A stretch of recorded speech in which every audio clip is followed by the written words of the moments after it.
and hope wherever you are, you're having a great day. Today, I thought I'd start an episode one of a series of videos I'll do because it'll just be too long to do one long video. And also, I don't want to put you through the trials and tribulations and my frustrations as I try to create this livery, because I'm sure I'm going to swear and curse and say some unpleasant words, and I'd much rather avoid that if I can. So I'm not sure how long I'll go for today, but what I want to try and do is I want to try and give all of those players out there who have and ahed about creating liveries, or those who are just starting to create liveries, or those who are a bit further along creating videos, liveries. I want to give them a chance to kind of see some of the things that you can do to create what I regard as more complex. And I want to say they're more complex in terms of making the livery. What I mean is the way that you're actually using the livery editor tools.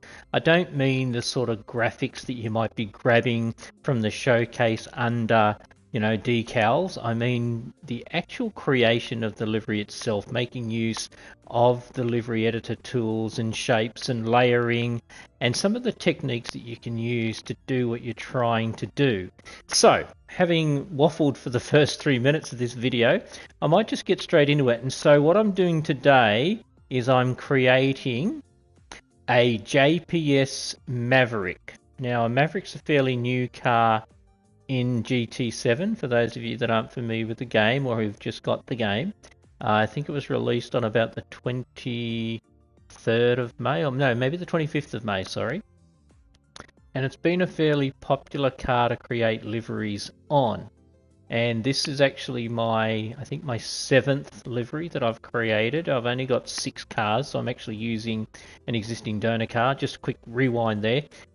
Generally speaking, every livery that I create goes on its own car. So what that means is I have to acquire a car each time I want to create a new livery. Now, it's not always the case. There's probably about, I would say, 10 to 12 liveries of the, 360, 370 I've done so far in GT7 that are actually perhaps sitting on not their own car. So I might have doubled up about that many times. But overall, like I said, about 360 odd liveries, pretty much every one of them has got their own car, if you like. Why? Because for me, I want to be able to jump in and out of my garage when I'm in a lobby, whether it's racing, whether it's in a cruise, whether it's in a role play, whether it's in a car show. I want to be able to jump in and out of the garage to grab the car that I would like to drive at the time, and the particular livery on that car that I would like to display or use for my own enjoyment, and also just to show other people in the game. So for me, being able to have that flexibility means that I've got to have obviously a car per livery. So I will go and buy another one of these cars when I finish this livery. In fact, I'll have to buy 2 because I started another livery before I started this one. And I will then have a car for this livery to sit on. And so that way I can just drive in and out of the garage without having to exit a lobby or a room, go and swap the car over, then come back in the room. And the reason why that's important is that often rooms, if they're popular, can get full, and if you exit the room, you may not be able to get back in there. And so if you're doing something with somebody you've met or a friend that you already have in the game, then obviously what you don't want to do is you don't want to be going in and out of the room just so you can change a livery on a car. So having said that, maybe what I'll do first is I'll do a bit of a quick rewind. So just let me save this, and this is going to be livery number 514 or 515 now. It'll be 515, there you go. Now, I haven't done 515 liveries. What I have done is I've left a gap in my livery numbering scheme. So I number all my liveries. Why? Just so I can keep a bit of a reference on when I might have created the livery in terms of the chronological timeline. That might be a tautology, I'm not sure. But it's more just so I can keep a track of where I'm at in terms of the liveries, because there is a limited number of liveries you can create.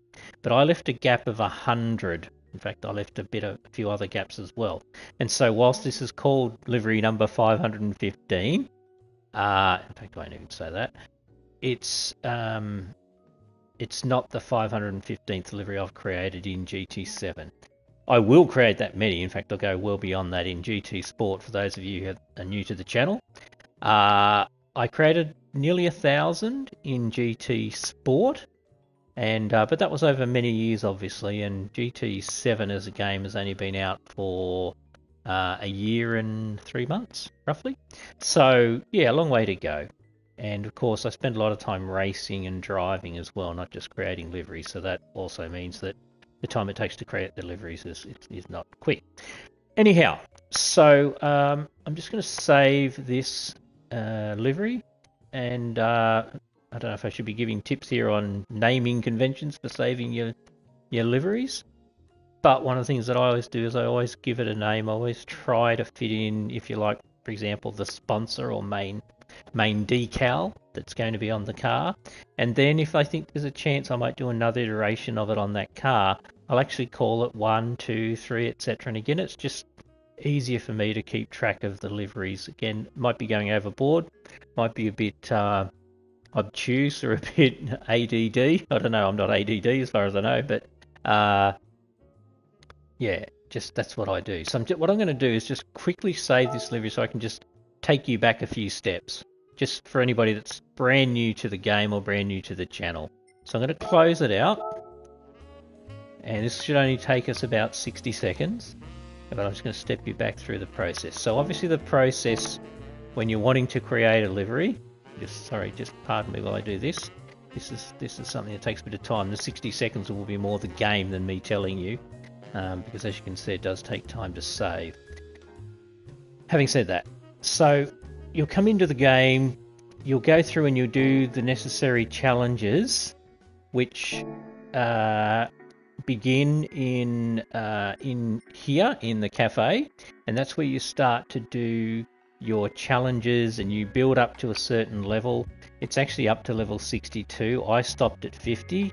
Why? Because I just didn't see the point of going any further. There's been nothing in the game yet that's made me have to go further, and so I haven't bothered. I've just been busy enjoying the game. But anyway, you'll come into the game and you'll get levels, and as you get levels, all of these begin to become accessible. And so that's used cars where you can buy older cars, and there can be classic cars, etc. in there.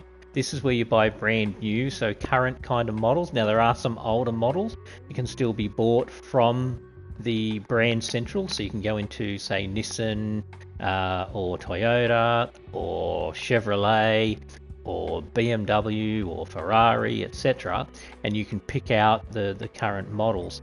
And in here is where they have what's called legend cars, and these are world-renowned historic cars like Ferrari 250 GTO and McLaren F1 and Mercedes 300 SL Gullwing, for example. Anyway, so once you've bought the car, that car would sit here in the garage.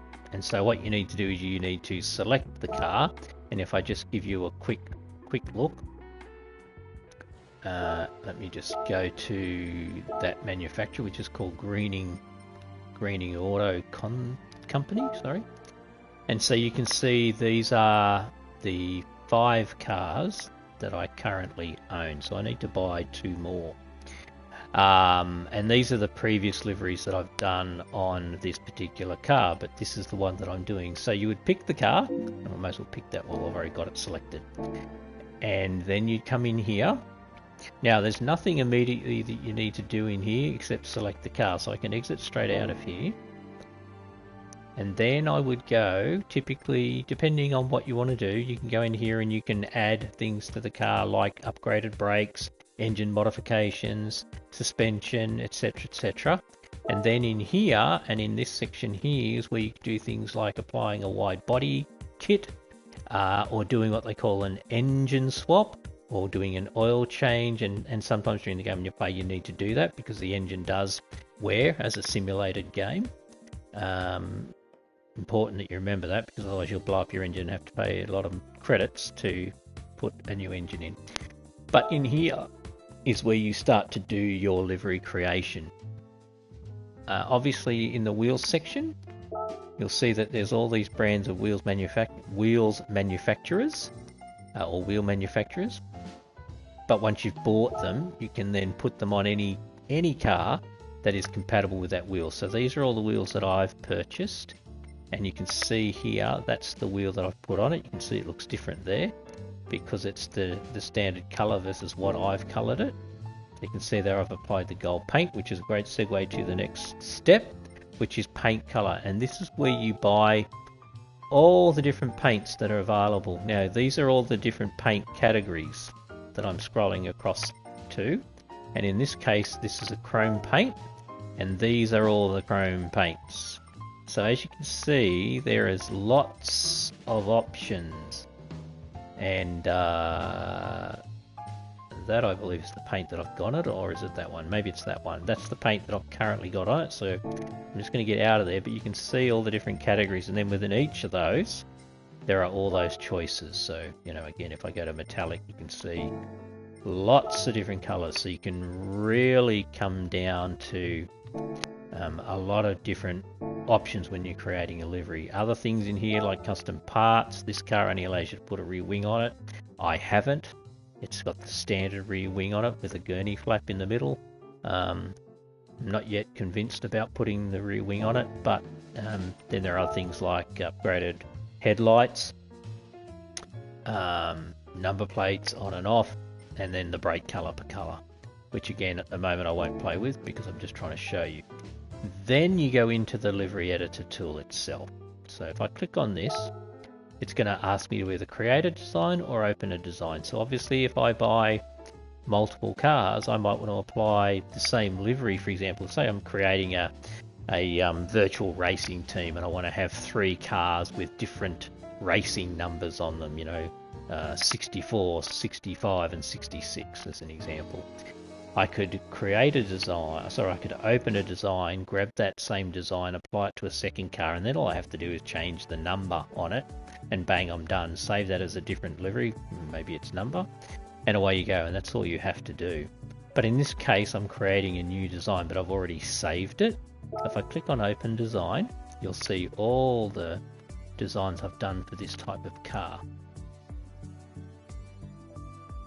So you can see there, so as I said, I've got to buy 3 because there's 8 there. This was the one I was working on earlier today, just to give you a bit of a look. It's not finished yet. It's going to zoom around, but that's kind of what it's looking like.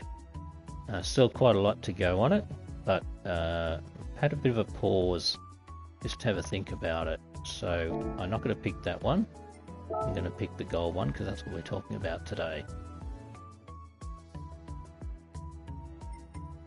So I select it, and then I apply it or I edit it. Now obviously I'm still working on it, so I'm going to edit it. And then we'll go back into the actual livery editor tool. So quick tour of this. Preview means if you want to take photos, you just want to have a look around the car as you're working on the livery. You've got the ability to do that. I'm just moving around the car in the different ways, zooming in, zooming out. These things are all controlled on your controller. I use a wheel for racing, but controller, and it's just a case of using your joysticks to do the moving up and down. So that's the left-right joystick, and spinning it round is the the right-hand side joystick, and pivoting it is also the right joystick. And then your L1, L2, R2, R3 buttons are the ones that zoom in, zoom out, etc., etc. So that's what you do there with the preview tool. And then you can take a photo. Just hit your little left small button at the top. Can't think of what it's called. L4 maybe. And that'll bring up this menu here, and you just take a screenshot. If you hit my X button right now, it'll take a shot exactly of that picture. I'm not going to do it because I'm trying to save time. So that's the preview button. Then you get to the paint button. Now, body. And you can see you've got sections, and if you want to see what the editing area is, all you need to do is hold your E3 button, hit body. What did I do wrong then? Sorry, my bad. Let's try that again. R3, button is your right joystick and you push it down. So actually put your thumb on top of it and push it down. And you'll see there, it will then highlight in that blue color everything that it's regarded as the body section. If I go to body 2, what should happen is the bonnet should light up. See, the bonnet's lighting up. If I go to side mirrors, well, obviously there's side mirrors. You can see those little mirrors there. They'll turn to blue. And then rear wing. So that's a way of telling which area of the car you're in when you're trying to edit or create or place a decal or place a livery editor tool shape to create a color or an effect. So now, in terms of actually doing the painting, if I hit paint all, it would paint everything on the car. And so let's just select that, and then let's go to the special colors. Now the special colors are the colors that you have bought. So I showed you where the paint colors were. Each of those paints you buy, so you need credits to buy them. And then once you've bought them, they're there for you to use on every single car that you have. So this is basically all the paint that I've purchased in the game.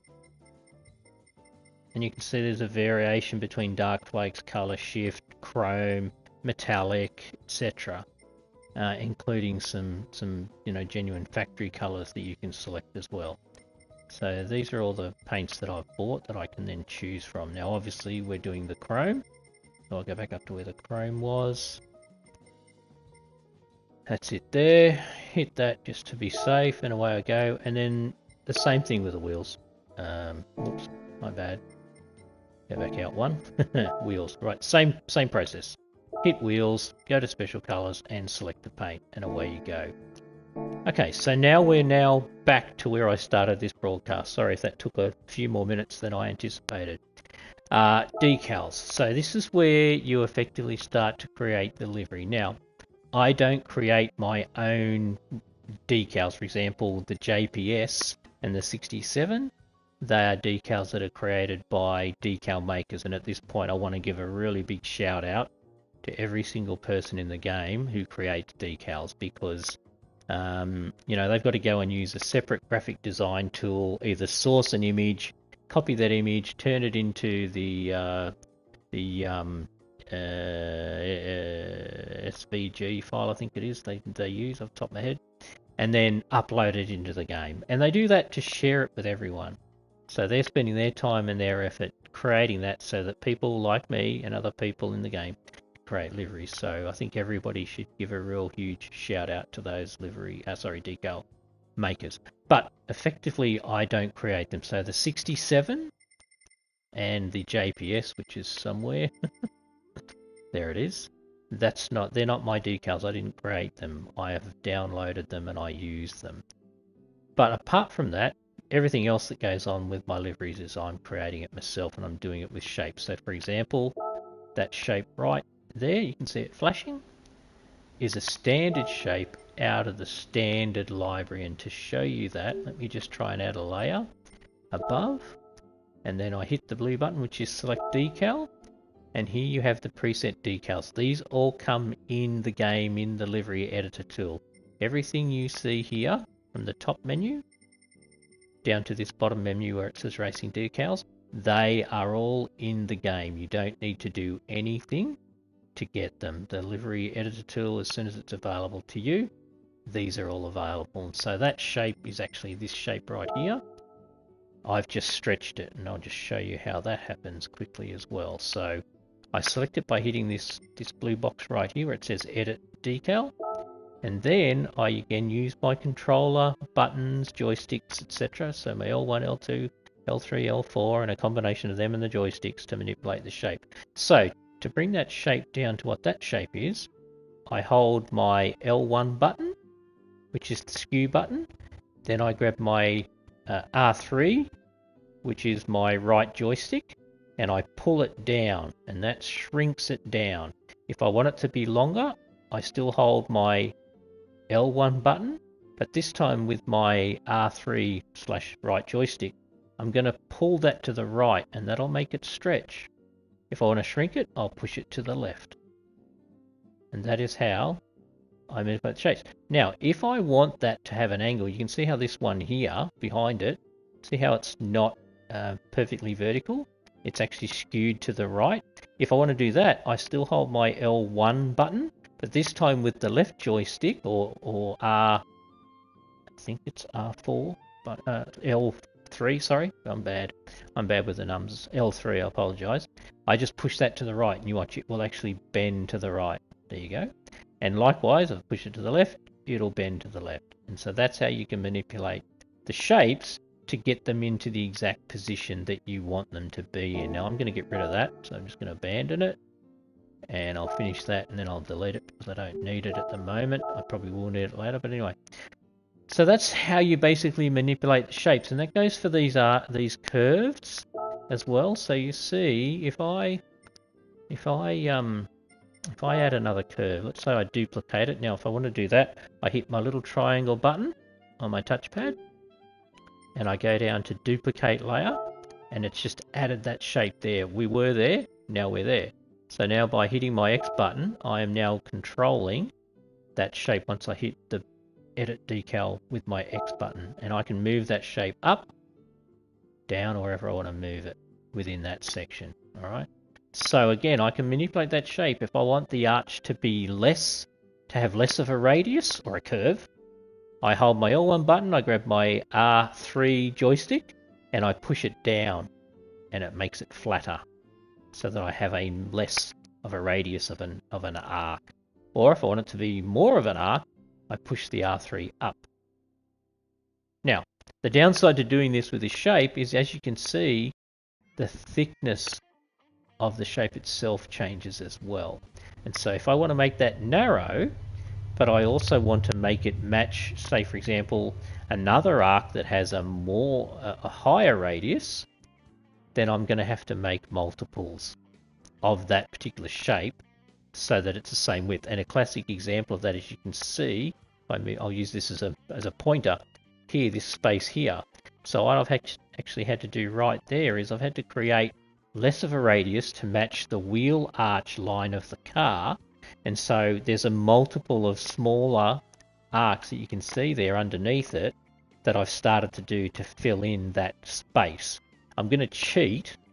When I say cheat, I'm going to use a little trick to fill it in quicker in a minute, and I'll show you that because it's part of the tips and tricks of doing it. But you can see down lower where it is, that again I've had to use a different radius arc using the same shape, but I've had to manipulate it to get it to match the line or the changing radius of the actual wheel arch on the car itself. So you can see that at the top of it, it's quite flat, then it has a significant curve there at the front, and then it flattens out at the bottom, but it's not exactly 100% vertical. There is still a bit of an arc. Same at the back there's still a bit of an arc. So I hope that all made sense. I'll get rid of that now because I don't need it, and then I'll show you a trick. So this is another shape that you can manipulate, and I've just noticed something there. Just then when I did that, I might have moved it, or I might have moved the other one. So I'm just moving it back in to get this right. No. Sometimes you've got to do really gradual movements. I don't want to say it's like brain surgery because I don't want to over dramatize it, but effectively sometimes to get the lines accurate you have to be so precise with the movements of your controller. Alright, so I'm going to just duplicate that very quickly. Again, that's a shortcut, save me going back in and picking a shape. I know this is a shape I want to work with. What I'm going to do now is I'm going to manipulate this shape. So I'm going to make it a bit fatter, which in turn will also make the radius change on it. So if I do it slowly, you can see it bending. And I'm going to fill it in. Now it's almost there. Alright, so now we've filled in that space. I'm just checking the lines, make sure I haven't gone outside the other lines. And I haven't, which is good. So now I can duplicate it again.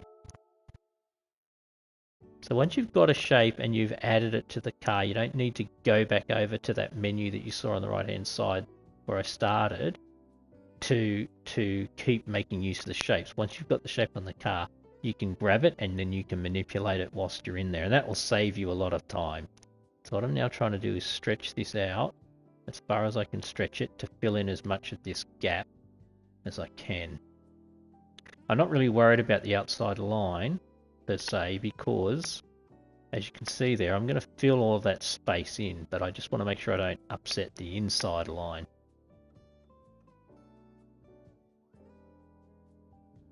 Yeah, see there I'm going outside, you just saw it go over.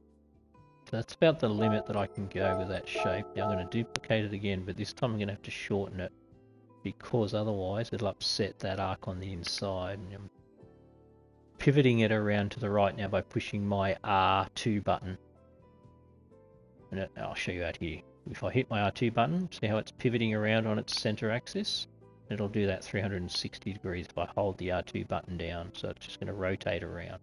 And so what I was doing is I was just rotating it to get it to fill in the gap without going outside that line edging, if you like.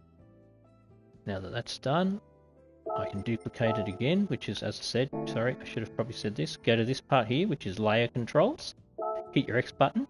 You can duplicate it on the other side the way it is, so it will appear that way on the other side. You can duplicate it symmetrically, which means it will duplicate, but it'll flip itself so that it's exactly the same way it appears on this side relative to the other side. Maybe I can quickly show you. If I duplicate it on the opposite side without changing it, you'll see how it's not going the right way because it's actually the opposite of the curve. So if I get rid of that, then go back to it, and then this time duplicate symmetrically, now it does match the curve on the other side. So that's what that will do for you, and again that will save you a lot of time. Effectively, when building a livery, I build one side and then I try to duplicate as much of that as I can on the other side, because otherwise, as you'll see from creating this, it's going to take you a lot longer to create your livery. So far, just out of curiosity, before I started this broadcast, I had spent about an hour doing what you can see. Doesn't look like much, because with this type of livery, because I'm using a chrome paint, I have to be line perfect basically, because I can't go and grab chrome paint to fill in any errors. So I've got to make sure that anything I apply over the top of the chrome paint has to be line perfect, and so that's going to slow you down straight away, as opposed to if I was using a paint like a normal solid paint, I can go into the color palette and I can match that paint, so I can create little decal tool objects to fill in any gaps if I make a mistake. It's kind of like liquid paper, if I can use that description for anybody who knows what liquid paper is, or if you're using, I don't know, Microsoft Paint or something like that, just going in and erasing or something, or putting in another little shape to cover your error. That's exactly what I'm talking about. Anyway, so I'm going to duplicate this again, and I'm going to see how useful it's going to be down here. Obviously, as the radius changes, so will the effectiveness of this shape. You can see at the very top of it there, it was just poking out on the line. So now I've tidied that up. And again, I'm just checking how far I can go with this. Might be able to take it a bit further down. Yep, good.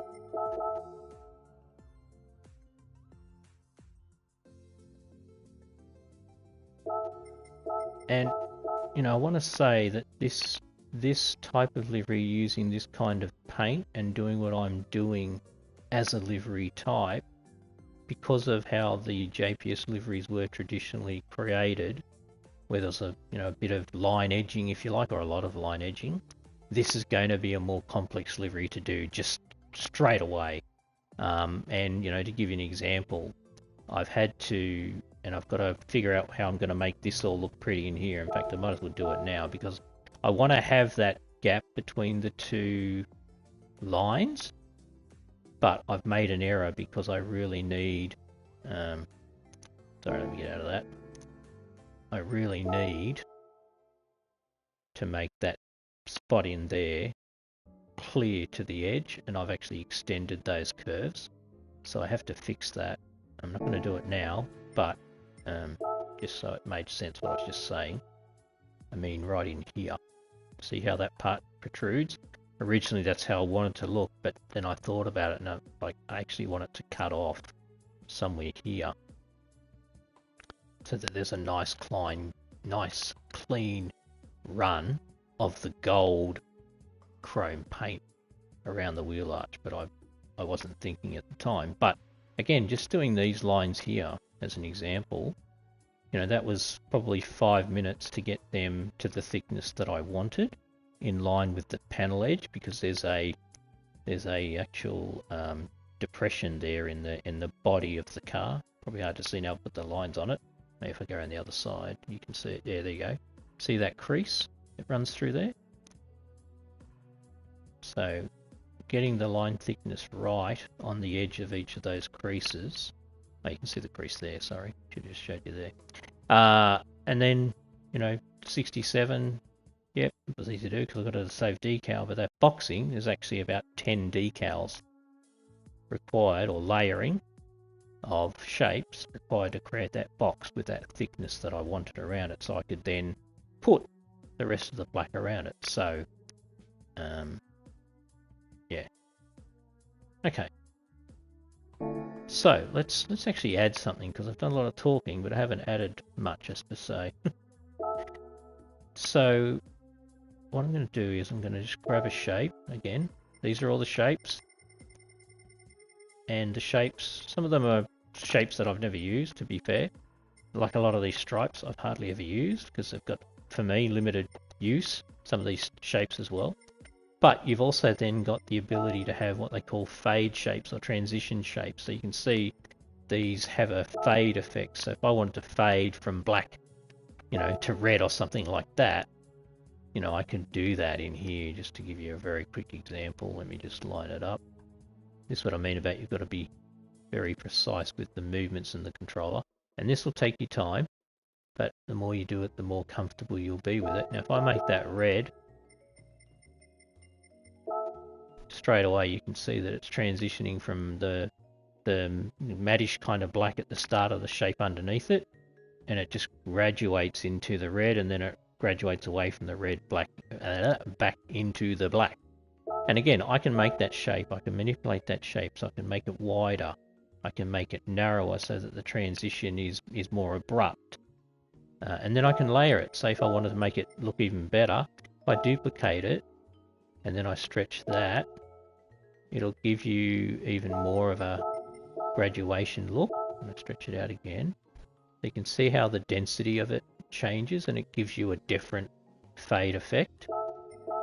Anyway, that's just another tip. So what I'm going to do is I'm just going to grab a shape. Sorry, more patterns, more styles, and again, these can all be stretched and manipulated to fit a particular surface area on a car. There's some interesting things down here, which particularly some of this stuff I don't use, but I'm sure lots of people do use them to create, I don't know what you call it. I don't want to call it chaotic, ad hoc sort of livery designs with, you know, smatterings of all different things on it. It's not what I generally do. I guess my design ethos is really about trying to create liveries that highlight the surface areas of the car and actually complement the design of the car rather than distract from it or detract from it. Anyway, these are all the sorts of shapes that are available, and these are all fade as well. Then you've got brand logos in here, so there'll be some well-known brands that are already pre-done. A tip with these, your ability to manipulate them is very limited. You can generally make them bigger, you may be able to skew them, but sometimes you can't. You definitely can't change colors. So just a tip on that for you. But yeah, some very popular brands are in there, and then they've created some fantasy logos. So if you don't want to put any, you know, known brands, you can just select some of these hypothetical decals to create. And then obviously there's the racing decals, which are, you know, your toe, where your tow hooks are, where your battery kill switch is, etc., where you should hook up a lift or a crane, etc., to lift the car off the ground, those sorts of things. Anyway, just a quick explanation as we run. As we'll keep using this one, so this time I'm going to just fill in this space here. Now I want to run the wheel arch at the back the way I did the front, so I've got to make, oops, not too far. Got to make sure that Now I should really be putting this behind the JPS logo, and I'll explain that in a minute. And I probably will move it in a minute, but I'm just trying to make sure I cover everything. Now, when I started doing this, I had the plain black gloss, but I realized the JPS decal was actually more of like a matte black look. You can see the difference between those two colors there. I haven't talked about the color palette. Let me talk about that now. So, this is the color palette.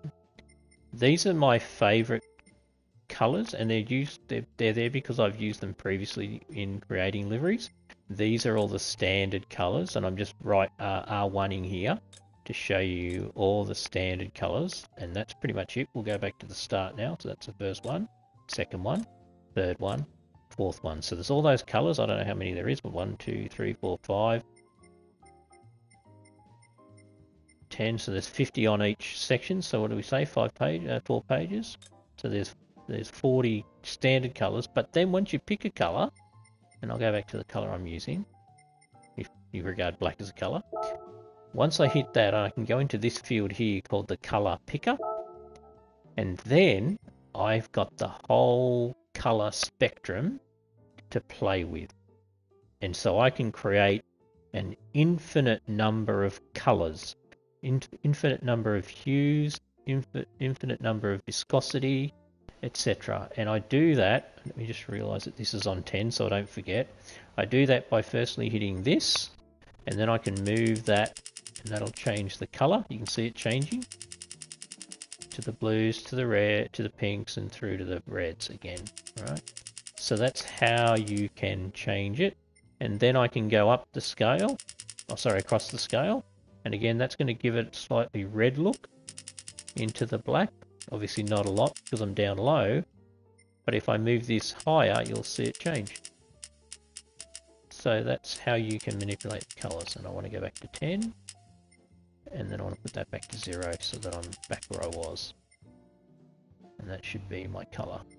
Or I can just cancel, and it'll just retain where it was. So that's how you can come up with your own colors. And I really would encourage you to do it, because there's something fun about having a truly unique color that nobody else is going to have on their car. Of course, if you share the livery and somebody downloads that livery, of course they are then going to have the same color. But, you know, as a color, it will be unique. And I'll give you an example of a color that I created, this one here. I did this on a Porsche yesterday with a really lemony yellow and this color. And it actually looked quite effective. This is another custom color that I created. There's a few others in here that are custom, but some of these I've just saved because you can see here the color history when you're creating the livery. You only have, you only have those slots, and so once you fill those slots up, if you then add another color to the livery, you're going to lose one of the colors. So the idea here is you might move it down here into this favorites, knowing that again you're probably going to lose one of your favorites when you do it. So just a note there. Anyway, we're not going to change the color. So I've got a bit of a challenge here because I can see a little dot there where this isn't covering because it's not a perfect square block. So maybe I might have to swap it for a square block. Now I can do that like this, replace decals, and drop it in like that, and all of a sudden it's gone from being a rounded edge square or rectangle to being a perpendicular squared rectangle. Okay. I don't know whether I've already passed the stage of this being boring. I know if you're new to livery creation, you may not be finding this exactly interesting. I apologize. But I guess as a starting point, I did need to cover off on some of those things, because as I then get into more of this, actually no, let me do this. I was being lazy then.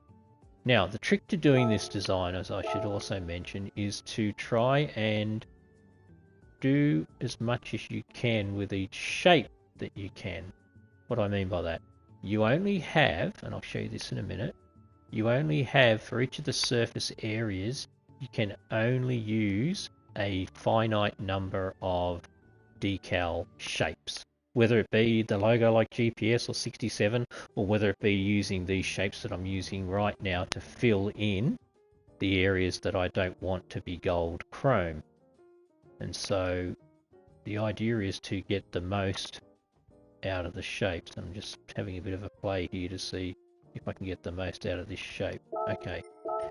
The idea being that, as you can see here, at the very top it says, above that blue add layer, it says number of layers, 53 out of 400.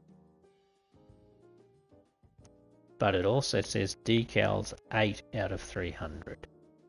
So there is a limitation on how many decals you can apply. Each surface area has a different number, but the biggest surface area is obviously the body because it extends across the sides on either side, and also the rear boot lid, and the roof, generally speaking. In some cases the roof is not body, it's other, but in most cases the roof is also body. So it's the biggest surface area.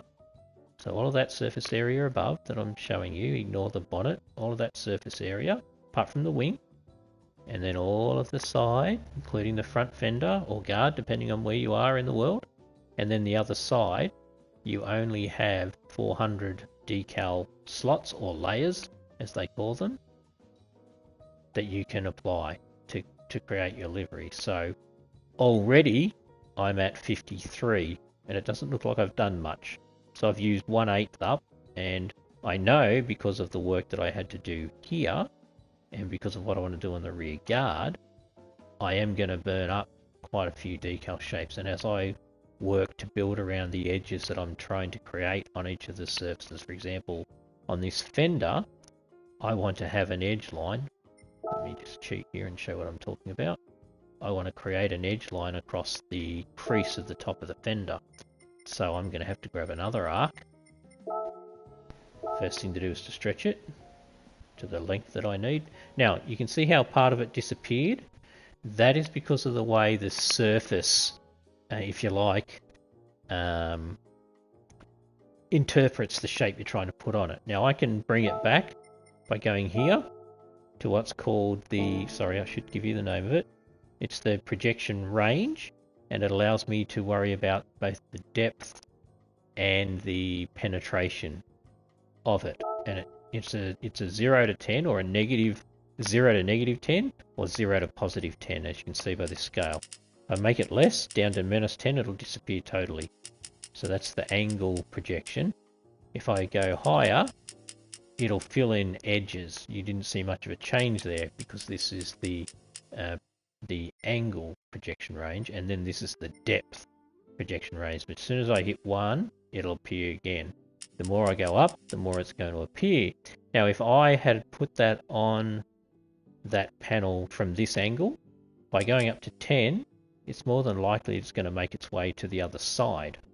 So we call that, a lot of livery designers call it bleeding, because it's bleeding from one surface to another. Generally speaking, somewhere around 6 or 7 is probably what all that you will need to make sure that the shape's still there.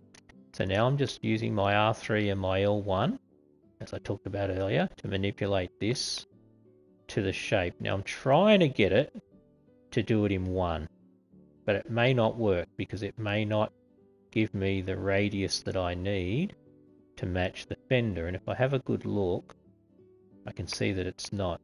Up there it's very close, and then it fades away, or it starts to move away from the line. Down here it's pretty consistent. So what that tells me is I can't do it with one decal, so I've got to shrink it down somewhere like that, and then I've got to straighten it a bit. You can see that bottom edge.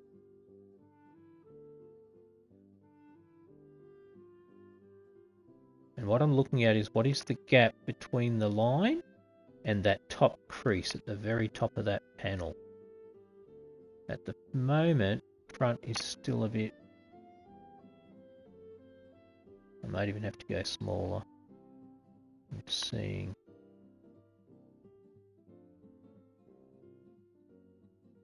Okay, that's pretty close, I think. Again, it always also good to have a good eye, I guess. I'm not the youngest person playing the game these days. I am a veteran of PlayStation X, for those of you wondering. So that's the very first, sorry, Gran Turismo X. That's the very first Gran Turismo game that came out on PS1. So I'm giving away my age there, but that's okay. Hopefully you guys will have the same passion, and when you are my age, you're still playing what is perhaps the best overall simulator game anyway for racing, I still believe. That's another debate we can have another day. Okay, so I think that line's pretty good. Now, obviously the colour, and we're trying to keep it consistent. So I'm going to duplicate this, and then I'm going to have to bend this to match the line up here. So this will make it incredibly thin.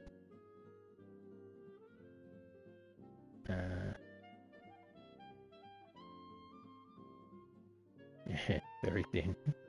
In fact, I may even resort to using another shape to save decals. I'm just going to see if I can get it close to the line.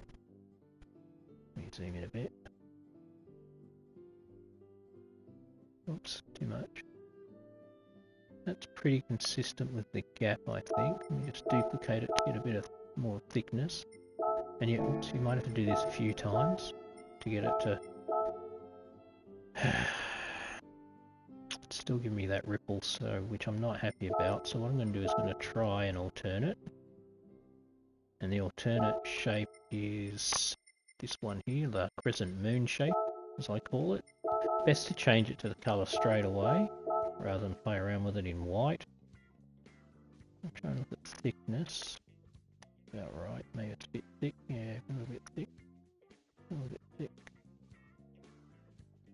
And seeing if this will give me the correct radius that also connect correctly with that shape there. Should be. I'm just manipulating it now to get the alignment right. I'm still getting that orange peel effect at the top there. You see the ripple, which, you know, if I'm from this far away, you can't see it. But I get closer and I can see it. And I try to avoid it. Sometimes you just can't. It's a bit of a, I guess, I don't want to say a weakness. It's a limitation of the game. And, you know, again, I am not being critical of polyphony at all. And I say that because the degree of quality that they've allowed you to achieve with creating these liveries is, you know, nothing short of spectacular, and they really need to be congratulated. So I can't criticize them for these little things. And like I said, from here you can't tell. And if I'm in the sunlight as a background, oh, I didn't show you that, but let me show you that. So if I go into preview mode, sorry, pardon me for not doing this earlier, I can change to outdoors. That gives me a real life look. Sometimes this looks okay, sometimes it doesn't, because of the angle of the sun, which is not above, as you can see. You can see there from the sun reflection, it's over to the right of the car, so it's casting shadows. You can see the shadow on the ground, but that gives me a real world look at it out in daylight, as to say. And then this is what when they display the cars in the showcase, once I've uploaded it, this is the kind of picture that you get, about that angle there, roughly, maybe more like that, I think, probably about right. So it allows me to just look at it. Now, when you're creating the livery, absolutely recommend you use the white background, because it's the easiest for you to see, and particularly if you're doing anything at the back. If I'm down here and I'm trying to get a line to match, and now I go to either outdoors, that's very hard to see, and if I go to black, yikes, not good. So my suggestion is yes, do it with white background, because that tends to give you the most natural light all around the car, and easiest for you to do it. Again, just a recommendation. Everybody do your own thing. Never here to tell people what to do. Just trying to share how I do things and the things that I've learnt. I think that line is okay. And so what will happen is I will fill in under that line. And again, another tip here, let me get out of preview. Another tip here with this is when you've created a line and you're filling in either side of it, whether it be underneath in this case, use the decals that you just used to start to fill it out. So I'm now going to pull that down, and that'll just give me a bit of a buffer for a much bigger shape that I can put in there to fill in all the space. And do the same on the other side. So for example, I want that line to run along that crease. I want there to be that gold crease. So again, what I have to do is duplicate it and move it up.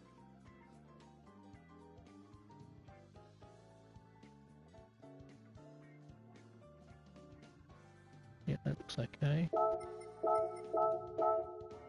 And I'm going to have to do some fill later on here, but usually if you do 3, and again, be careful that you don't leave any, like if I go too far out here, watch what happens.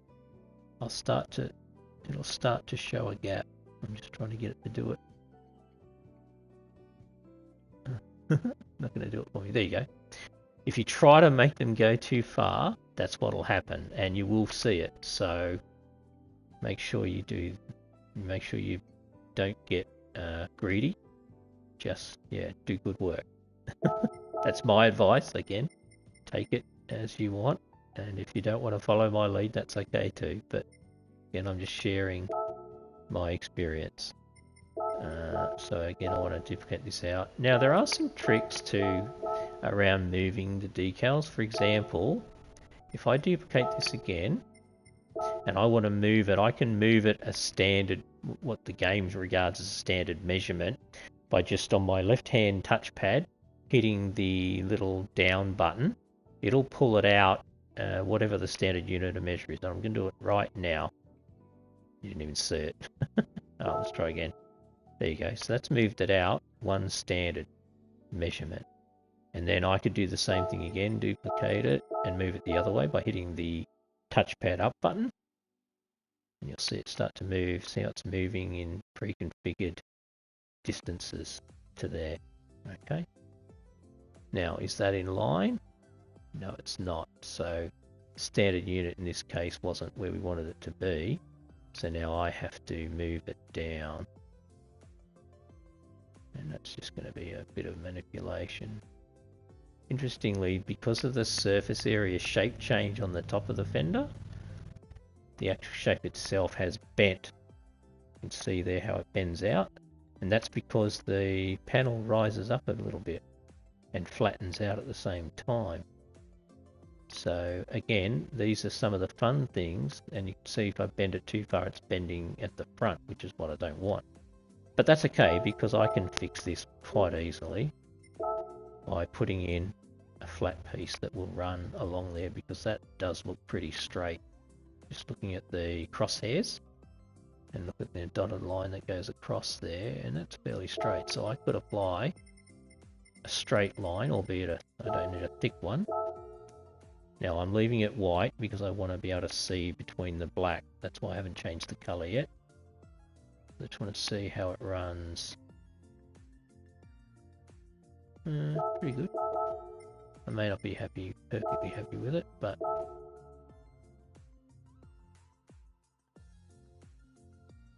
yeah, that's okay. Alright, I'll come back to that. Okay, so the next tricky part I'm going to do with this livery is I'm going to connect that line with that line, following that line down there where the door is. So, first thing you have to do is pick something, maybe this one.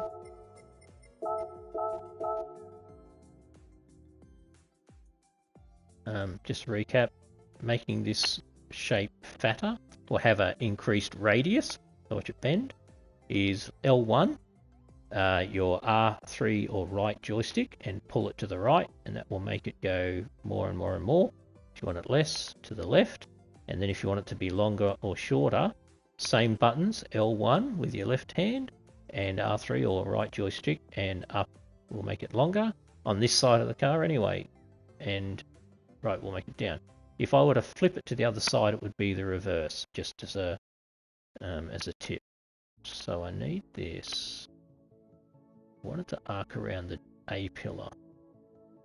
My first challenge is to make this arc. I have to make it really small to do this. And I might need to do it twice.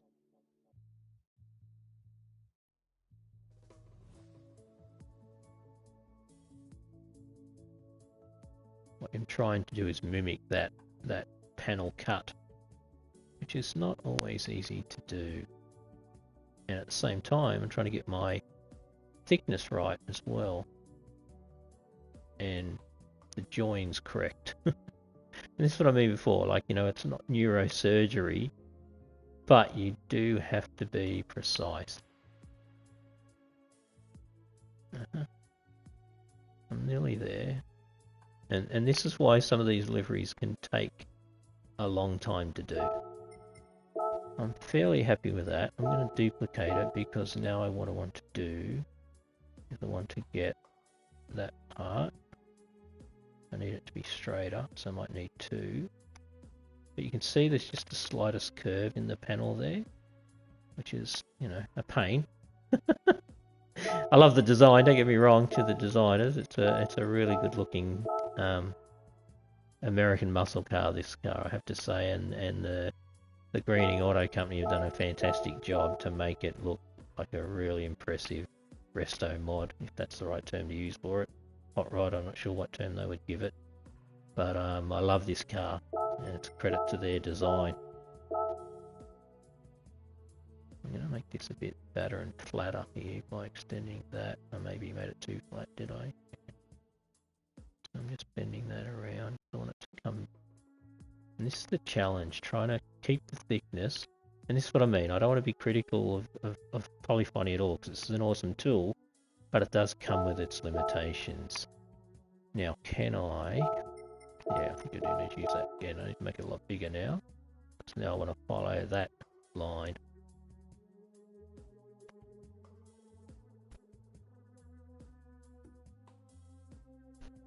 All I've got to do is get the edge to look neat.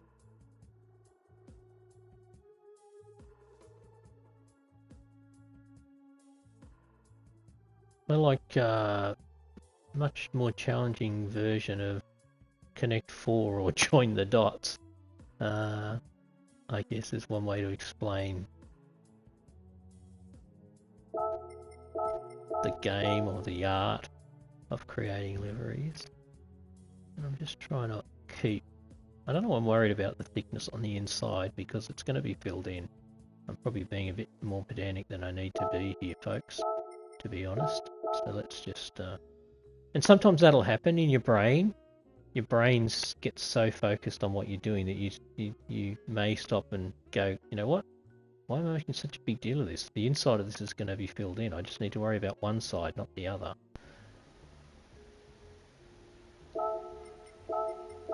And then I can be as rough as I like down here because this is all going to be filled in. Oops, that needs to go that way. Again, I probably should be using a straight line here, but that's okay. As long as I get the bottom part right, and then I can fill it in. That'll do. And I'll duplicate it again. This might be a bit of a challenge making it thick enough to fill in there without going over the edges, so I'll move it forward. Yeah, you can see the end there, it's popping out. Don't get any closer to look any closer, but I think I'm covering everything there.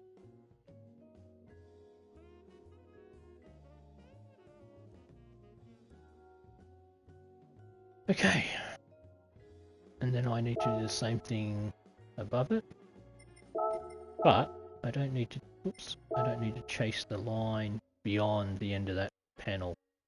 So if I just get this even to just sit there, that should be okay. I do need to tidy that up a bit, but that's effectively, and just to be sure. So what I've done there is just made sure that it goes into the gap so that there's no gold showing in that gap there. It might be on that side, but on the other side there's not. Excuse me. Okay, and then I can just fill that in. So just let me make that look a bit nicer along here. And again, I should really be going under the JPS, but I'm just going to be quick here just to show people that are watching. This is what I mean about getting the most out of your shape. So I'm manipulating this, oops, to maximize the coverage.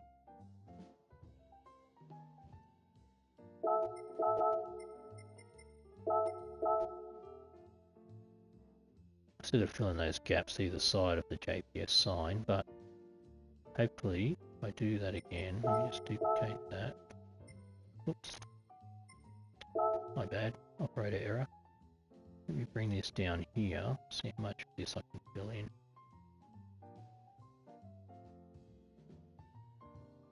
Sorry if this is a dry session. May not be as exciting as seeing people race or you know, wreck their cars in the game and do wheelies and flips and things like that, but if you do like livery design, hopefully you're finding this beneficial. I might just be really lazy and put a triangle down here to give. I just want to give you guys a bit of a sense for how this is starting to come into play. Oh, wrong button. That's me. Bad me. So sorry, I just spun it because that triangle is like that shape. So I'll bring it down to scale. Then I'll start to stretch it to manipulate it the way I want it. And this is all using the controller buttons, the way I just changed that shape. Make sure I've got coverage.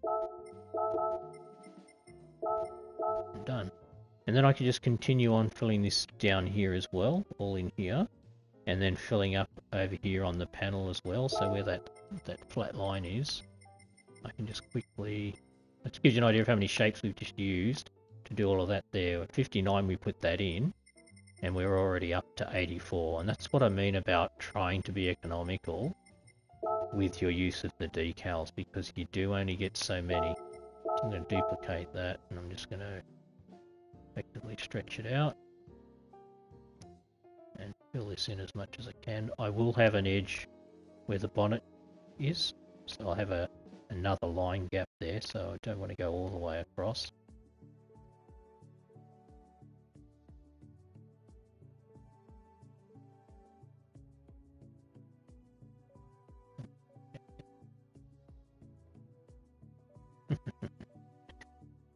Sometimes the game plays ball with you and sometimes it doesn't, but just trying to get the maximum coverage I can here, and it's just, come on, give it to me. You're going to give it to me, you're going to go over the edge.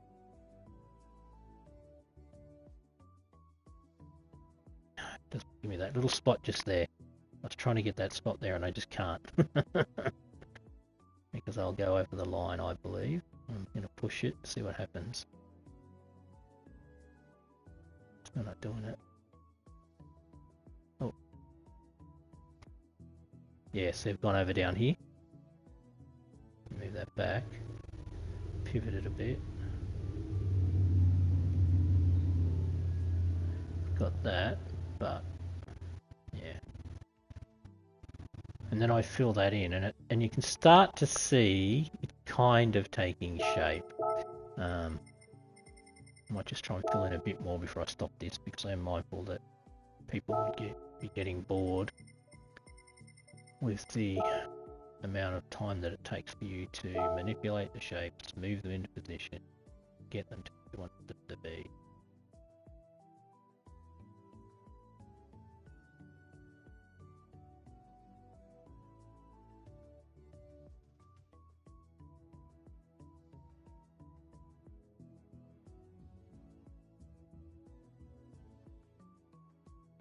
I'm just trying to get this shape to cover as much as it can cover. Excuse me.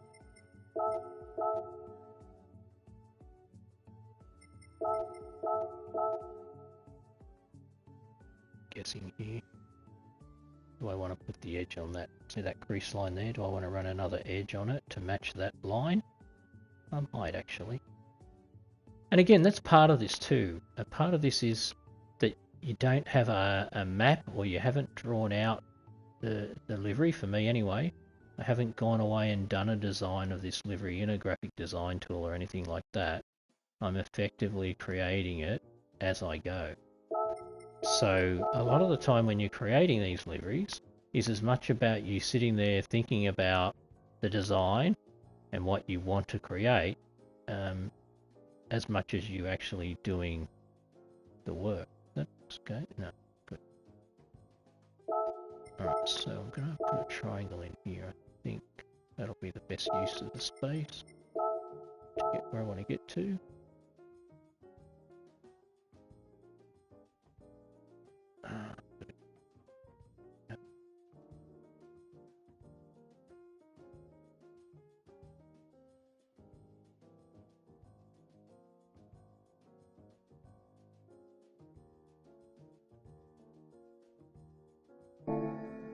Sometimes you'll overlap, and you can't avoid it because of the.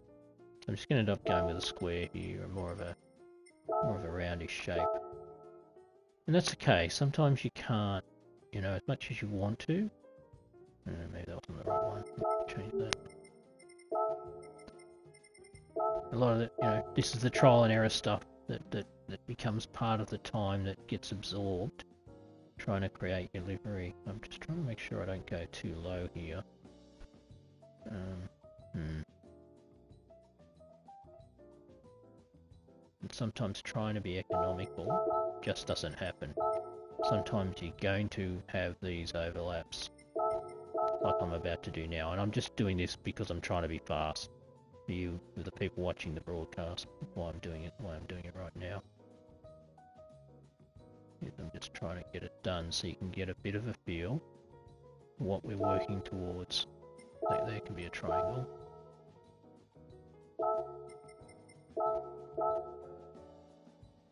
And again, if I'm not talking, I'm probably concentrating more, and I am going through this process faster than if I was just trying to share what I'm doing and why. That's a spark on my screen, isn't it? Yeah. Alright, so hopefully, having filled in that section, a lot more to do, it's starting to give you a bit of an idea of how this livery is going to shape up. I do have to fix that part in there because at the moment that just sticks out at me like dog's balls, pardon the French. Anyway, I hope that it's given you all a feel for some of the rudimentary aspects of doing a livery. What I would say is that this is perhaps, getting into the more complicated, complex area of design, because it's not easy having the ability to figure out all the shapes and which ones to use and how to do it. And as I said, I've done lots and lots of liveries, and so my initial liveries were really, really awful and really basic, and it's only after doing them over and over and over again that you actually do develop the skills that allow you to, to try and do what I'm doing here. The line work you can see there on the door edges, and continuing that through. It's not easy. It takes time, it takes patience, but it also takes the experience of knowing which shapes to use and where and how to manipulate them to your advantage. So I hope that this has been helpful. I hope that I've encouraged some players to have a crack at creating liveries. And if you don't want to do it, that's perfectly okay as well. The only thing I would say is that show your appreciation to the people that do create liveries. If you do go into the discovery tool, or showcase tool as they now call it, and you do take somebody's livery because you like it, let them know. Send them a repost and a like, and say thank you. It just makes us feel like we in sharing it, the people that we're sharing it with do appreciate it. You're going to get fun out of it, which is great. But just just show your appreciation. It doesn't take much. It takes you a minute, if that, to sort of click the comment button, say, hey, thanks, great livery, and to also hit the repost button to share it with others. You know, I don't think that's a big ask for people to do that, and it just encourages people that do create liveries, including myself, to keep doing it and to keep sharing. Otherwise, if we don't share, guess what? You have to do this, because you can't just go out there and grab these from anywhere else. So you do kind of depend on the people that make these liveries to keep doing it. So, you know, help us out. Well, you know, show your appreciation, like I did to the decal makers earlier. You know, because without them, I know I couldn't do most of my liveries either, and so I'm always trying to say thank you. Oh, that wasn't very smart. I didn't duplicate it. And so, yeah, you know, be nice, be humble, be grateful, and show your appreciation. All right, I'm going to finish these last few shapes, and actually, and then I will end this episode. And again, this is where, if I was being frugal, I would grab that shape underneath and I would manipulate it better to make use of the space, but I'm going to be a bit more lazy because I'm trying to get as much of this done for people now as I can.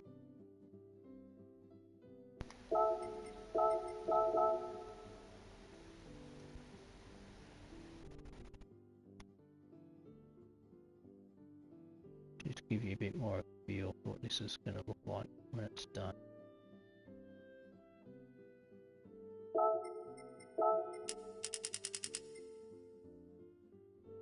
Okay, that'll do for now. So I hope that you're starting to get a feel of what it looks like, as I said before. Alright, I'm going to end this broadcast.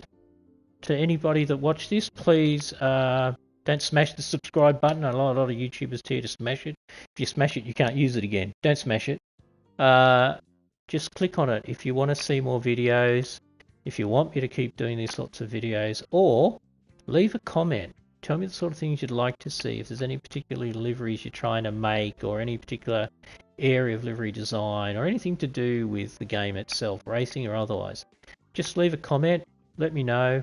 Try to read the comments, and if it's something I can do, I'll definitely try to do it.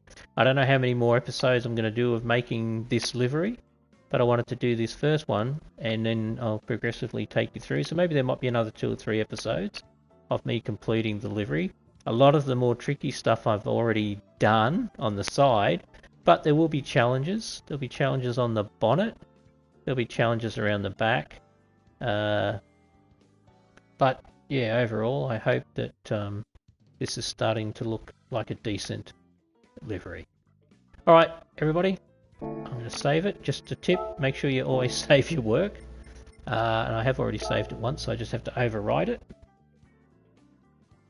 Take care, enjoy the rest of your weekend, and be kind to one another, and see you again in the near future. Bye for now. This is iflowboy saying goodbye.